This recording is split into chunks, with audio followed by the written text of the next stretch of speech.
రావడం జరిగింది. మరి ఓడిపోయినాక జనాలు అలా ఉంటుండా పని చూసుకుంటుండా? కంది శ్రీనివాసరెడ్డి గారు నిత్యం ప్రజలకు అందుబాటులో ఉంటాడు.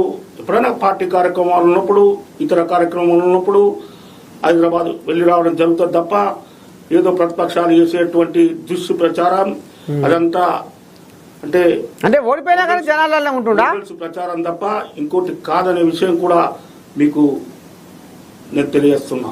అదేనే ఇప్పుడు ఆయన ఓడిపోయినా కానీ జనాలనే ఉంటున్నాడా అంటున్నా. ఓడిపోయిన తర్వాత కూడా వారానికి ఒకసారి ఒక వినూతమైనటువంటి కార్యక్రమం ప్రజా దర్బార్ అనే కార్యక్రమం తీసుకోవడం జరిగింది. నిత్యాన్నదానం అయితే రోజు ఉంటుంది.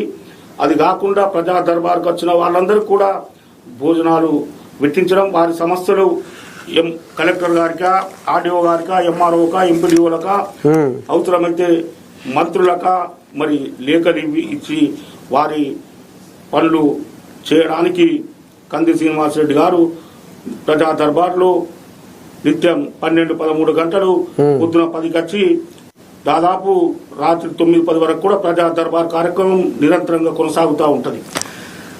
ఇంటున్నారు నీ దండం పెడితే మరి ఇక పెద్ద మనిషి కేసీరావయ్యా వీళ్ళకు ఇంతకాలము మాసారు గెలవాలని కేసీరావయ్యని గజ్వేల్ జనాలు గెలిపించుకుంటే ఆ కోజాగా అసెంబ్లీ మొఖం చూస్తలేదు. గజ్వేల్ జనాలకు ఏం బాధ వచ్చా ఏం ఆపద వచ్చాయని అరుచుకుంటలేదు. అయినా కంది శ్రీనివాసరెడ్డి ఓడిపోయినా రోజు జనాలనే ఉంటున్నాడు.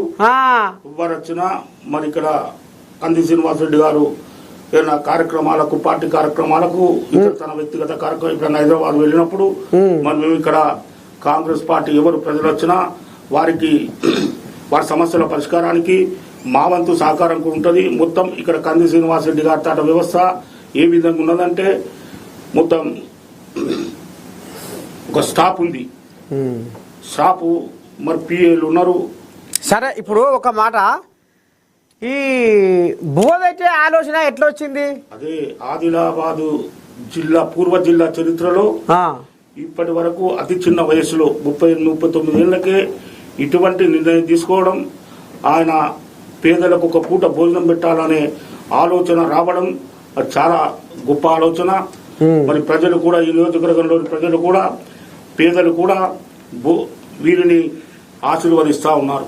మరి ఇప్పుడు జనాలు అనుకుంటురా, అరే ఎంత రామసక్కని నాయకుడిని మనం దూరం చేసుకుంటేమేమిరా, ఆయనే పదవిలో లేకపోయినా ఇవాళ 100 మందికి రోజు బువ్వ పెడుతుండు, ఇవాళ ఆపది సాపతి అంటే అరుచుకుంటుండు, ఇవాళ ఆపది సాపతి అంటే ఒక అంబులెన్స్ పెట్టి జనాలకు ప్రాణదాతగా చరిత్రకి ఎక్కిండు.